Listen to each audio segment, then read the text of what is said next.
Welcome to the Friends of Zane Adams, aka FOZA podcast, bringing awareness of postpartum depression, suicides, and the children who are left behind. We'll be spotlighting positive outcomes from mothers as well as healthcare experts and counselors. Would you know the signs of PPD? Would you know how to help a loved one? Stay tuned. As a community, we can do more to support maternal mental wellness.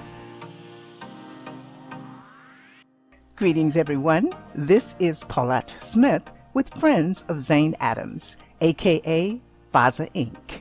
We are a 501c nonprofit dedicated to bringing awareness and resources to support sufferers of postpartum depression. We want to help prevent maternal suicides, and we want to support the children who are left behind. And we strive to stop the stigma, the silence, the suicides, and the suffering that often accompanies maternal mental health issues.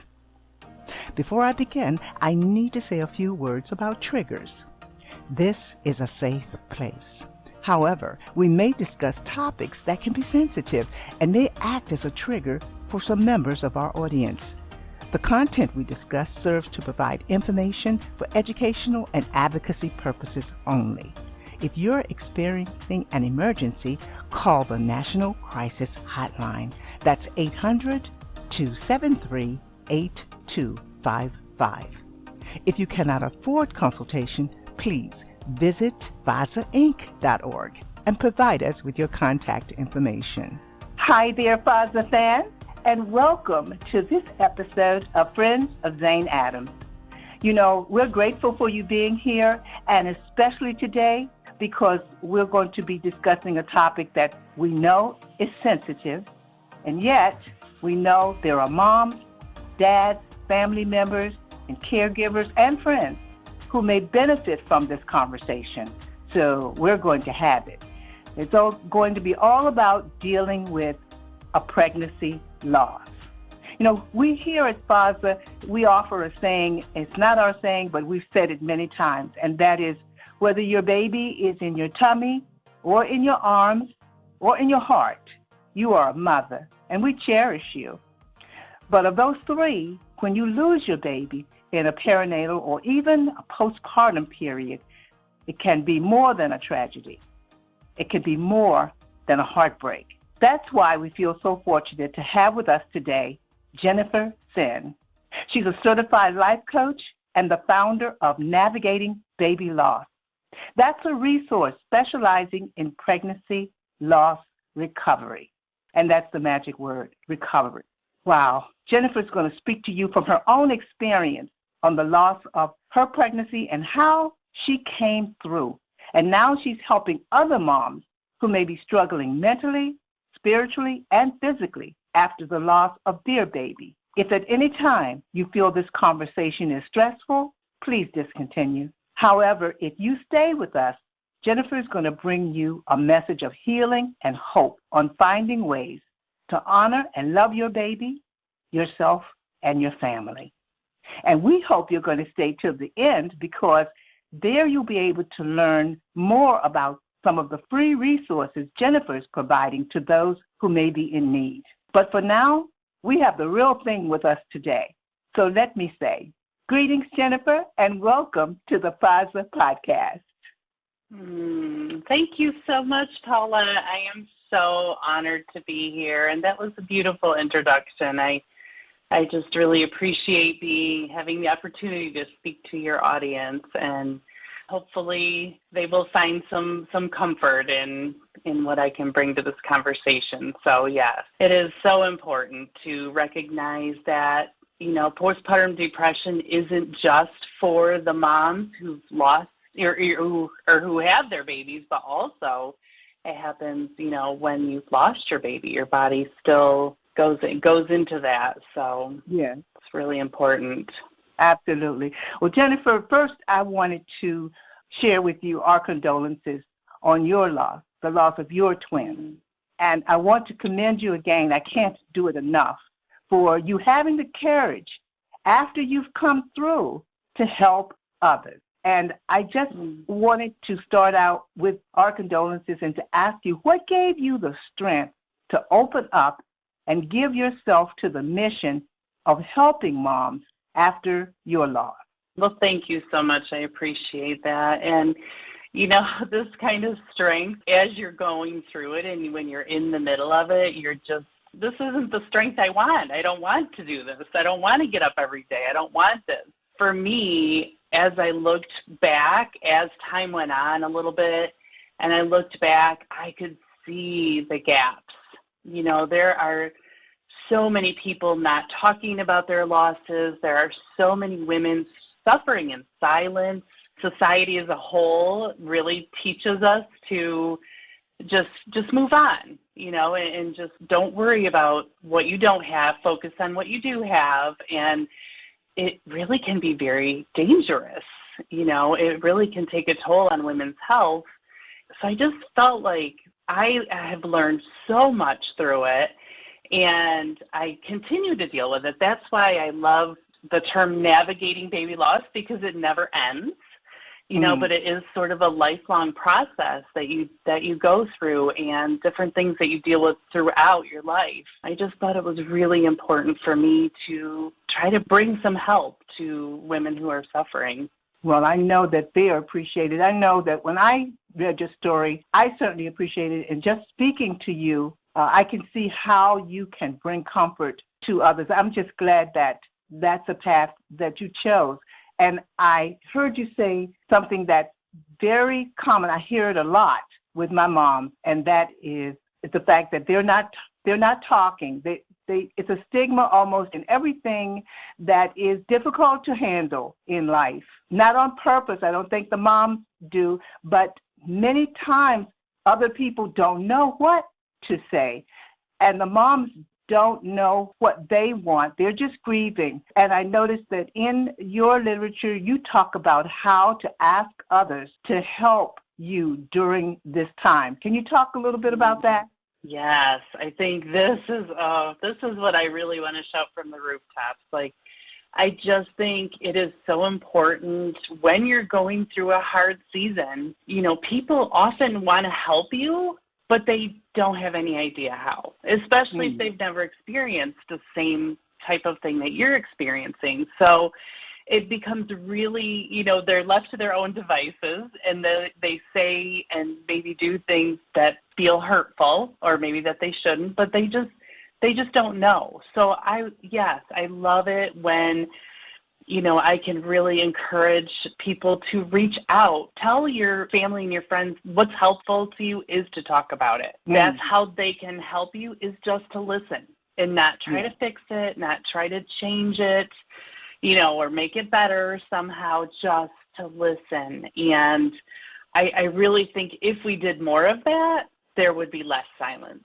because I think it just is such an uncomfortable topic for so many people that we just don't even want to bring it up. Right. There's no doubt about it. But because it's so sensitive, and because moms don't want to talk about it, families don't know exactly what to say, what's just a couple of the things you would say? I was just blown away by a couple of things you said do say, and a couple of things you said try to avoid. You know, even with your partner or your husband, you know, just to say things like, I hate that you're going through this. You know, if someone would just say that to you, I hate that you're going through this. You know, this really, this is terrible. And leave it at that. You know, don't put that but on the end, you know, and definitely stay away from phrases that start with at least. You know, at least you can have another baby, or at least you already have a child, or at least, you know, it happened earlier, whatever it is. Usually if the phrase that you're going to say to someone who is grieving starts with at least, it should be a sign to really stop and reassess and see if that comment is as helpful or not. Because chances are there's nothing you can do to change it, and the best thing to do really is just to acknowledge the pain that they're feeling, and just even say, you know, what can I do? Can I listen? Can I just come over and listen to you? Can I just come over and make a meal? Can I come over and take care of your other kids? Those are the things that are helpful. Wow. Is it okay to say, do you want to talk about it? Absolutely. Yes. Yes. And, and this is, too, where we all grieve very differently, right? Like some people love to just be by themselves in silence and just do their thing.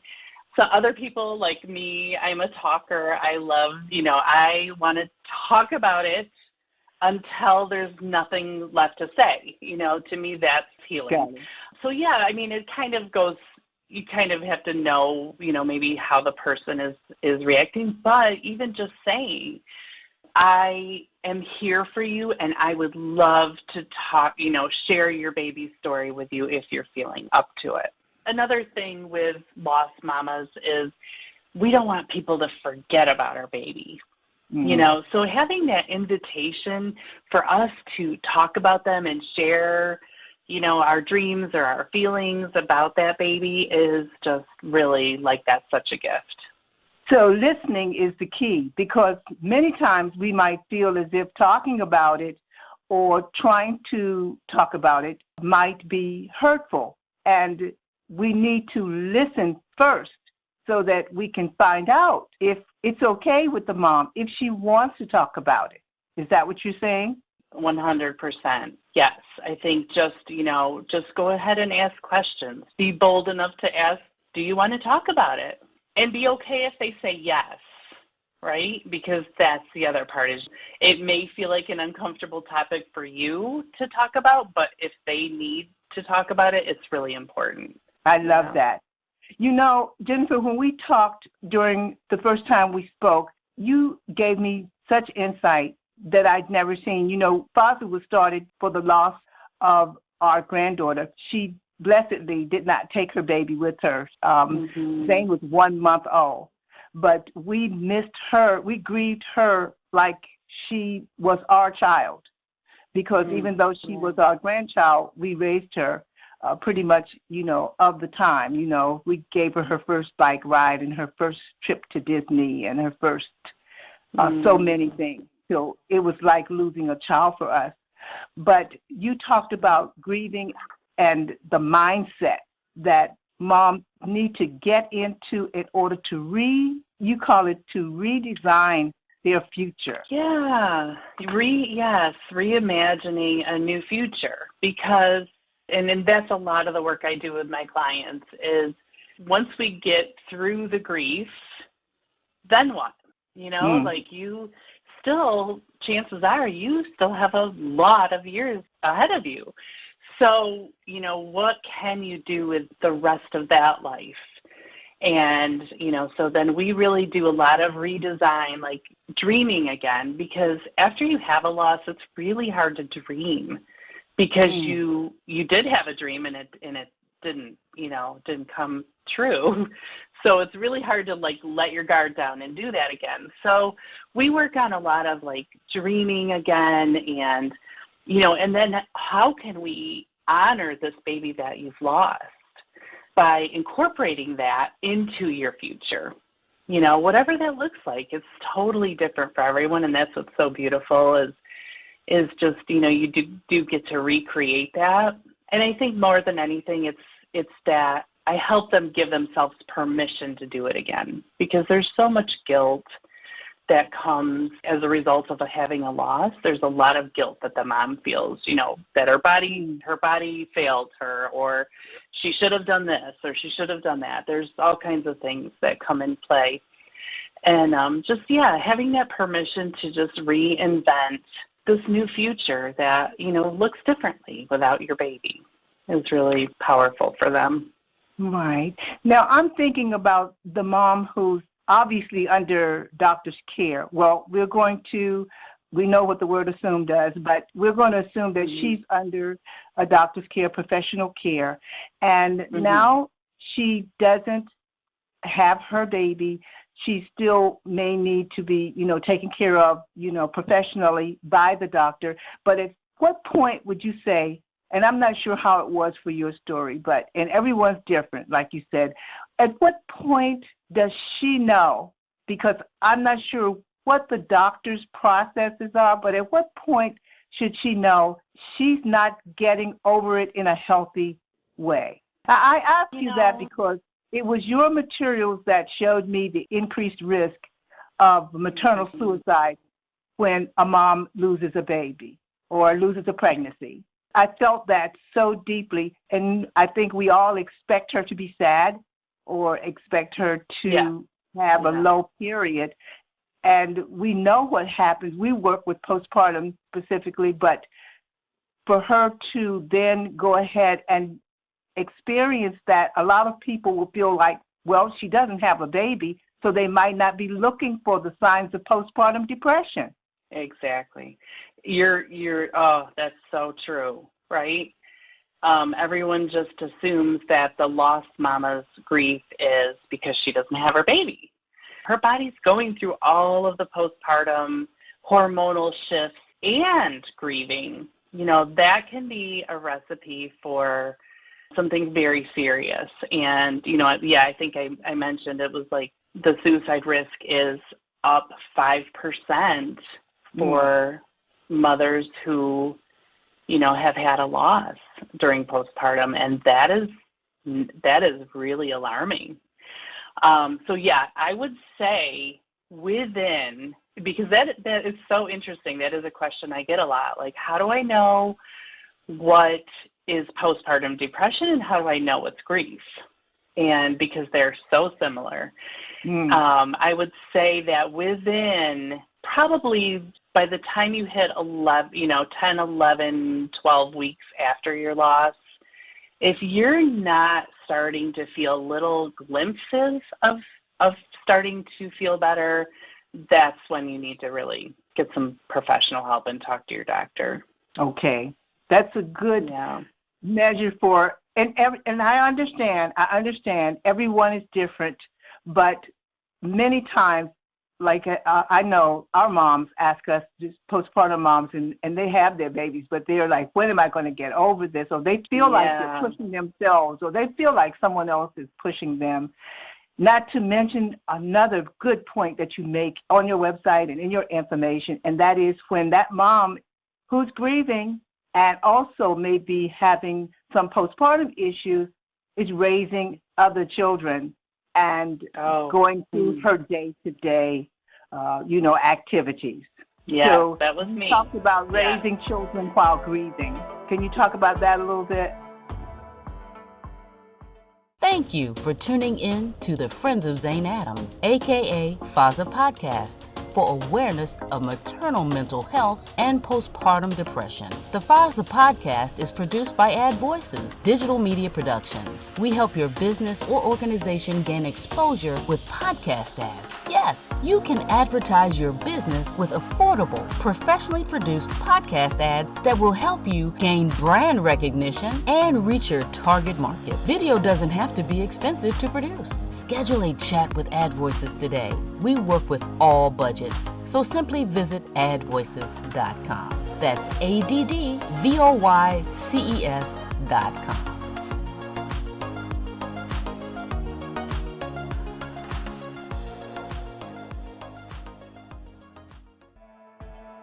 When that mom who's grieving and also may be having some postpartum issues is raising other children and going through her day-to-day, activities. Yeah, so that was me. You talked about raising children while grieving. Can you talk about that a little bit?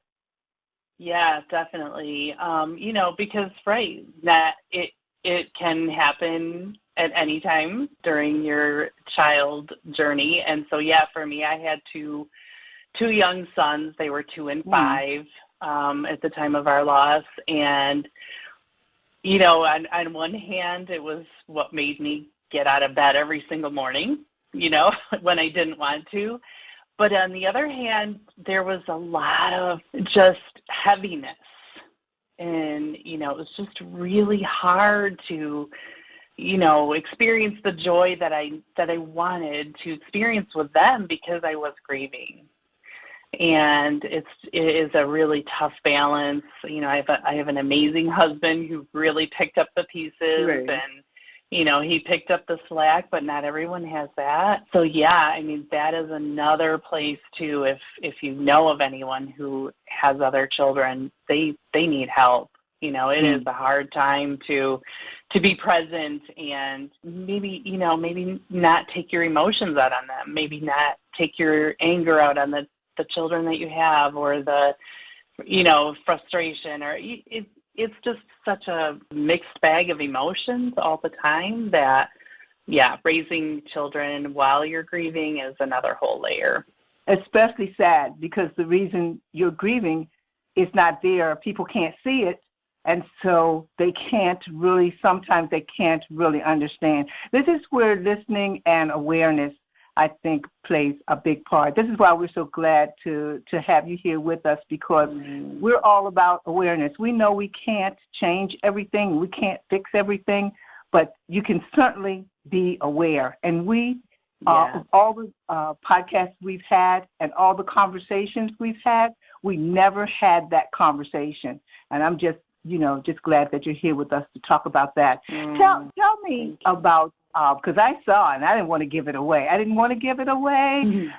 Spoiler, tell our audience about some of the free resources that you've developed for coping with healing. Yeah, on my website, it's jennifersenn.com. I actually have a section of free resources. So I have, and it kind of depends on where you are in your journey. Probably for the beginners, someone who's very recent loss, I have an ebook, just kind of goes through, outlines my own story, some different thoughts that came across while I was in that process, and just different things that might be common, and ways to help through that. I also have just a PDF. It's kind of fun. It's a printable sheet that you can print off and put on your door, give it to your family members, but it's things that I wish people would say. So if you are having trouble, communicating with people in your life, they're just not really understanding how you're feeling, this would be a great resource for that. And then the third thing I have is just 3 short little videos, but really great actionable steps of just really coping with your loss. Like, just, that one's going to be more for, if you're a few months out and you're just not quite feeling like yourself still, which is, most people don't. But, again, you're kind of trying to get back into normal life. Like, how do you get back into normal life? How do you go back to work? How do you do all these things? So that one would be really helpful for someone in that